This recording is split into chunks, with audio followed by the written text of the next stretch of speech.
Everybody can check out the story for the detail if they're like, we get into that, the combine that turned off those scouts and those coaches that you reported on during the draft.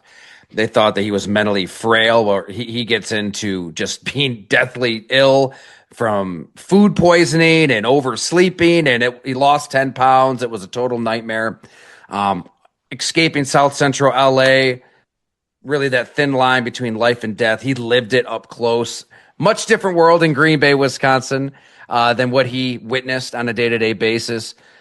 But I thought that maybe the most interesting part of that conversation, I'm going to pull it up here before, right to the part here. So you remember Terry Robisky, coached in the NFL forever. He's a character. I want to get him on the podcast because it would just be awesome to hear all of his football stories from over the years. But he trained Romeo Doubs ahead of that draft, and he was hard on him, like unbelievably hard on Romeo Doubs. And there's a story where he's watching footage from the Senior Bowl practices via Jarmaine, who's Romeo's brother. And when it was forwarded to him, he was just mortified. He saw on the screen there was this one-on-one rep where Doubs reached across the line of scrimmage and shake the DB's hand, and he just could not stand that pleasantry. He called Jarmaine immediately. I'll say the quote, run out there to the fence by the sideline, Robisky told him, and you tell that MFer I said, don't you ever in your goddamn life shake hands with the enemy across from you. You tell that son of a bitch he's down here to get a job, and he's down here to make money. He ain't here to make no goddamn friends. If you want to make friends, you should stay in L.A. and sit up on the corner of Crenshaw. Don't ever shake a goddamn hand again. Unless it's your first cousin, don't ever shake a hand again, and don't let me see it. So the message was relayed to Romeo. That night, Romeo called Robisky, made no excuses, didn't shake any more hands the rest of the week. So he trained him hard. Romeo Doubs worked hard. Romeo Doubs put in the good word with Sam Seal, the Packers scout, said, like, this is somebody that will listen. He's disciplined. He's really unlike most wide receivers. He barely says anything. He doesn't look too far ahead. You can see why Brian Gutekunst, Ted Thompson before him, why anybody running the show in Green Bay would want this guy. But I thought this was really interesting. He said toward the end of our conversation, all right, this is right from the story. I write that, again, Doubs is not one to manifest. He never closes his eyes and envisions himself utterly dominating cornerbacks. That's what gives Robisky pause, too.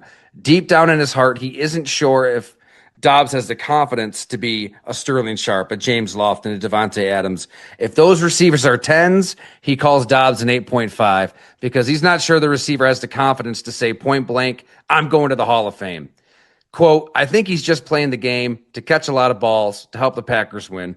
I don't think he goes out on Sunday to dominate that guy across the line.